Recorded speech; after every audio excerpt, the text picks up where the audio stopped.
안녕하십니까, 불광입니다. 결혼 적합형 남자. 여자 입장에서는 얼굴이나 몸매 둘 중 하나를 선택해야 할 듯. 이라는 공무원의 게시글이 있는데 나는 솔로에 나왔던 장면입니다. 뇌지컬 플러스 키지컬, 결혼 적합형 인재 상처, 진화하고 싶은 연애세포, 결혼 적합형 남자 영수라는데 도대체 무슨 말을 하는지 하나도 모르시겠죠. 결혼 적합형은 뭐고 그 남자들이 어떤데 저런 이야기를 하나 싶잖아. 그래서 찾아봤습니다. 나는 솔로 19기 출연자들이라네요. 상철은 91년생이고 건설회사 일반 관리직이고 키 180에 요리와 사진 촬영 취미이며 다정하고 성실한 결혼 적합형 성격으로 많은 응원을 받았다 라는 설명이 있고, 영수는 86년생 AI 및 로봇 알고리즘 개발자로 인서울 컴퓨터공학과 졸업해 뇌생남 이미지가 강하며 차분하고 논리적인 대화 방식을 선호하고 자신을 진화하고 싶은 연애세포라고 소개했다는데, 이와 더불어 결혼 적합형 남자가 무슨 뜻인지도 한번 알아봐야 되겠죠. 좋게 말하면 여기 AI가 말한 대로 이렇게 길게 설명해야 됩니다. 경제적으로 안정적이고 공무원, 대기업, 공기업, 전문직 이야기하는 거예요. 하물며 재테크도 잘해야 되고 자산 축적을 많이 해야 된단 말이죠. 도박을 하는 남자가 아니라 투자를 할 줄 아는 남자여야 된다 이 말이지 않습니까? 그리고 정서적으로도 여자에게 안정감을 줄 수 있어야 되며 기사 및 생활 밀착형 스킬을 보유해서 여자가 육아를 할 때 퇴근하고 도와줄 수 있어야 하며 건강한 가치관과 라이프 스타일을 가지고 있는 남자가 결혼 적합형 남자라고 이야기들 한다는데, 하지만 저렇게 길게 설명할 필요가 없지 않습니까? 한 단어로 설명이 가능하잖아. 뭡니까? 외벌이 하는 남자잖아. 경제적으로 그런 여력이 되는 남자가 집안일까지 하는 포근함이야지 된다는 설명이지 않습니까? 그게 결혼 적합형 남자잖아. 아니, 어이가 없다니까. 매번 이런 단어를 어떻게 해서든지 만들어내려고 하는 저희가 뭡니까? 얼마 전에는 무슨 해피형 남자 어쩌고 저쩌고 하면서 가스라이팅 하더니 결혼 적합형 남자요. 어이가 없네.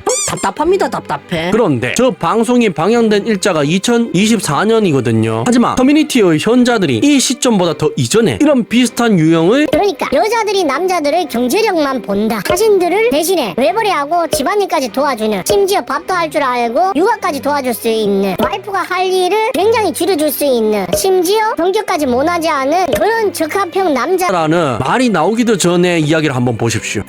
현대 결혼 제도의 남성은 식량 인간이다. 아는 형 만나다가 있었던 일이다. 그 형이 지금 사귀는 여자친구랑 결혼하고 싶다는 이야기를 하길래, 그럼 형은 그분이랑 백년해로 할 자신이 있는 거지? 라고 내가 물었더니 잘 모르겠다는 식으로 이렇게 말하더라. 요즘 세상에 백년해로 잘 모르겠다 하면 좋기는 한데 드라마 같은 이야기다. 요즘은 이혼하는 사람이 훨씬 더 많은 게 현실이더라. 그러면서 결혼을 하고 싶다는 것이다. 이 남자는 지금 분명히 자기가 결혼을 이야기하고 있다. 아주 친한 상대는 아니었기 때문에 그 이상 말하지는 않았다. 하지만 나는 도무지 이 남자의 머리를 이해할 도리가 없었다 라는데, 저도 이해를 할 수가 없습니다. 아니, 자기 스스로가 결혼을 이야기하면서 백년해로 할 수 있냐니까. 그건 잘 모르겠대. 요즘에 이혼이 흔하잖아 이러고 있다니까. 아니 그럼 결혼을 왜 하는 건데요? 이혼을 생각하고 결혼을 하는 겁니까? 지금 여자친구랑 백년해로 할 자신도 없으면서 그냥 사귀기만 하면 되지 결혼을 왜 해요? 이거 저만 이해가 안 가는 거예요. 이해를 할 수가 없네. 저렇게 결혼하면 불행해질 수밖에 없다니까. 이혼이 드라마 이야기만 아니고요, 현실 이야기잖아. 결혼은 원래 이 여자랑 살면 행복하겠다 싶어서 하는 게 결혼이지 않습니까? 그런데 대한민국에서는 너무 많은 남자들이 이혼을 할 수도 있겠구나 라는 마음가짐을 가지고 이 여자랑 결혼을 한다니까. 왜? 주변에 다들 이혼하니까. 그런 지인들, 형들이 너무 많았으니까 그렇게 생각을 하고 있다니까요. 일단 글을 계속해서 읽어드리겠습니다. 근데 이런 남자가 과연 이 남자 하나뿐일까? 이혼이라는 게 어떤 건지 생각해보자. 현대 결혼 제도에서 남자가 이혼을 하게 될 시 당장 심리적으로 엄청난 충격과 스트레스를 받게 되고 일생의 트라우마가 남는다. 너에게 이혼남 딱지가 붙기 때문에 다른 여자와의 연애나 결혼에 두고두고 마이너스 요소가 발생한다. 재산 분할 명목으로 너의 재산을 나누어 여자에게 바친다. 경우에 따라서는 여자에게 위자료도 추가로 갖다 바친다. 그놈의 알량한 번식욕을 채우겠다고 낳은 아이가 혹시라도 있다면 그 아이에 대한 양육권은 법원에 의해 여자에게 돌아가고 너는 아이에게 접근조차 금지당한다. 뭐 이건 극단적인 예시이긴 하지만 중학교 이전에 자식에 관한 양육권을 정할 때 대부분이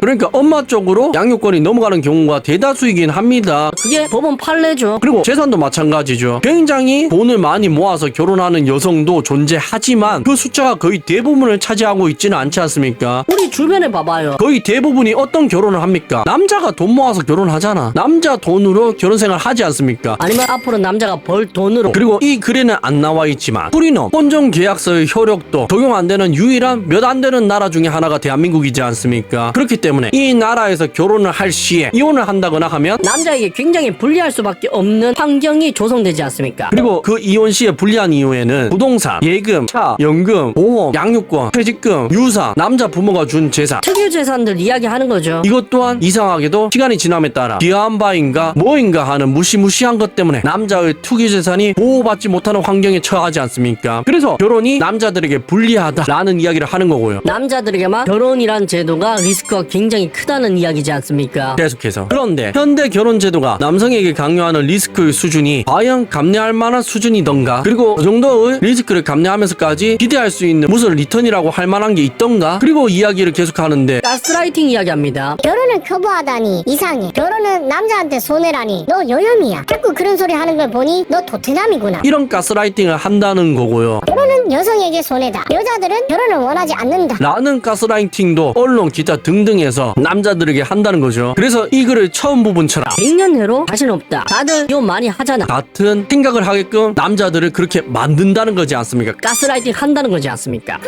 요즘 한국 여자들은 이혼이 흔하다. 요즘 이혼율이 높다. 요즘은 백년회로까지는 잘 모르겠다. 라는 예시도 들어주는데, 그러니까 이해를 할 수가 없죠. 왜 저런 가스라이팅을 하지? 남자를 만나기 싫은 건가? 새로운 남자들에게 저렇게 하면은 결혼할 가능성이 점점 줄어들지 않냐? 라는 의문을 가질 수밖에 없잖아. 그런데 그건 새로운 여성들이 새로운 남자친구에게 하는 가스라이팅이 아니고요. 기존에 결혼한 여성들이 자기 남편들에게 기득권을 그리고 이익을 지키기 위해서 하는 행동이라면, 모든 게 맞아떨어지지 않습니까? 그래서 남자들이 이렇게 생각하잖아. 내 여자 정도면 개념녀지. 내가 잘하면 이혼 안 당하지. 같은 잘 훈련된 교육된 남자로 양성된다는 건데, 그래서 제가 전에 영상에서도 말씀드렸잖아. 해외여행요 중요하죠. 돈 많이 들여놨는데 그걸 중도에 포기하는 것, 할머니의 부고 때문에 포기하는 건 쉽지 않지 않습니까? 라고 생각하는 것 자체가 가스라이팅이라고 했죠. 왜 그렇게 된다고 했습니까? 주변이 다들 그렇게 생각하니까 너도 나도 전염된 거라니까. 이 글에 나온 예시들처럼 내 와이프 정도면 저 방송에 나오는 여자들보다, 커뮤니티에 있는 여자들보다는 개념여지, 현여지. 이 여자 절대로 놓치면 안 된다. 외벌이를 하는 한이 있더라도 이 여자 놓치면 나중에 후회한다. 그리고 외벌이 플러스 퇴근 후 집안일까지 해야 된다. 다른 남자들도 다 그렇게 살잖아. 거기에서 돈이 모자라 투잡 쓰리잡 뛰어야지. 라면서 남자들이 자기 합리화하게 된다니까. 왜? 주변이 다들 그렇게 사니까. 와이프가 그렇게 이야기하니까. 서울을 보십시오. 무슨 집단 최면에 걸린 거 마냥 퇴근하고 남자들이 굉장히 많이 라이더로 변하고 있잖아. 시급 1만 원도 못 건지면서 배달을 뛰고 있다니까. 거의 무료 봉사급으로 다니고 있어요. 왜? 그 시간에 할 수 있는 일이 그거밖에 없으니까. 그런데 왜 그래야 됩니까? 굉장히 많은 부부들이 아내가 맞벌이를 하면 그 짓을 안 해도 되는데 왜 남편들이 자는 시간을 제외하고 모든 시간을 일하는 데 쏟아붓고 있죠. 노동에 시달리고 있죠. 주변에서 다들 그렇게 사니까. 옆집 누구 아빠도 내 아는 지인도 다들 그렇게 사니까 나도 그렇게 살아야 되는 것 마냥 가스라이팅 당한 거잖아. 마치 어떤 바이러스에 집단 감염된 것 마냥 와이프가 맞벌이 해주면 모든 게 해결되지만, 서울 경기도 전역에서 굉장히 많은 남편들이 투잡 쓰리잡을 뛰고 있는 거지 않습니까? 거기에 대한 예시 또한 보여드리겠습니다. 우리나라에서 애 키우기 정말 힘든 것 같아요. 와이프한테 매달 애기 육아비로만 600만 원 주는데 와이프는 그게 충분하지 않다고 함. 별도로 생활비 거의 내가 부담하는 중. 와이프는 현재 육아휴직 중이라 급여를 쥐꼬리만큼 받는 중임. 애 아직 한 명이고 돌도 안 지난 갓난 아기라 교육비도 크게 들어가기 전인데도 이 정도면 나중에 애 둘 되고 교육비 본격적으로 들어가기 시작하면 비용이 어마무시할 것 같다. 돈 없는 사람은 애 키우지도 못하게 만드는 사회인들이라는데, 봐봐, 이 남자도 정말 말도 안 되는 가스라이팅에 자기 합리화를 하고 있지 않습니까? 지금 자기 와이프 씀씀이가 문제인데 그거를 생각 안 하고 우리를 이렇게 만든 사회가 지금 잘못됐다잖아. 애 키우기 힘든 사회라잖아. 심지어 더 놀라운 건 애가 갓 돌이라잖아. 그러니까 애들이 학원도 안 갔는데 한 달에 600만 원이 나가고 있다는 겁니다. 말이 되는 소리를 해. 아니, 집에서 최고급 한우를 몇 끼 먹어도 저 돈은 안 나오겠다. 그래서 계산해봤습니다. 소고기를 몇 끼 200g씩 먹는다 치면 비싸봐야 35,000원에서 55,000원 사이란 말입니다. 평일은 일하러 가니 저녁에만 먹는다 치면, 어차피 밥도 안 차려주겠지만 주말에 대끼 저런 비싼 음식 먹는다 치면 1인당 200만 원이고 2인이니까 400만 원 나오겠죠. 그러니까 무슨 말이다. 뭔 짓을 하는지 모르겠지만 굉장히 사치스러운 생활을 하고 있을 가능성이 농후하다. 그런데 남편이 그걸 당연하게 생각하고 있다니까. 사회 탓만 하고 있다는 거죠. 굉장히 조련이 잘 돼 있는 상태지 않습니까? 이게 왜 이렇다고요? 그렇게 생각할 수밖에 없게 만드니까. 주변이 다들 그렇게 사니까, 친구들 보니까, 누구 아빠 보니까, 옆집 보니까 그렇게 사니까, 와이프가 그렇게 이야기하니까, 다들 생활비 500만 원 넘게 쓴다고 이야기하니까 월급으로 모자라면 라이딩 뛰고 그런 거지 않습니까? 그래서 굉장히 많은 남성들이 저렇게 살고 있다니까. 미카이 데키마스까? 무섭지 않으십니까? 누가 시킨 것도 아닌데 조금 아끼면서 살면, 낭비만 하지 않으면, 그렇지 않더라도 아내가 맞벌이만 하더라도 남편이 투잡 쓰리잡까지 뛸 필요가 없는데 남편들이 아내 일 안 시키고 자기 합리화하고 있다니까. 집단 체면도 저 정도 걸리면 심각한 거지 않습니까? 아니 나처럼 미래를 위해서 적금을 좀 더 많이 하기 위해서 투잡 쓰리잡 뛴다는 것도 아니야. 생활비가 모자라서 저러고 있다고요. 결혼하고 나서 이혼도 할 수 있겠구나를 당연하게 생각하고 결혼한다니까. 이게 지금 정상적인 사회 같습니까? 꿈속에서 깨어나 시간입니다.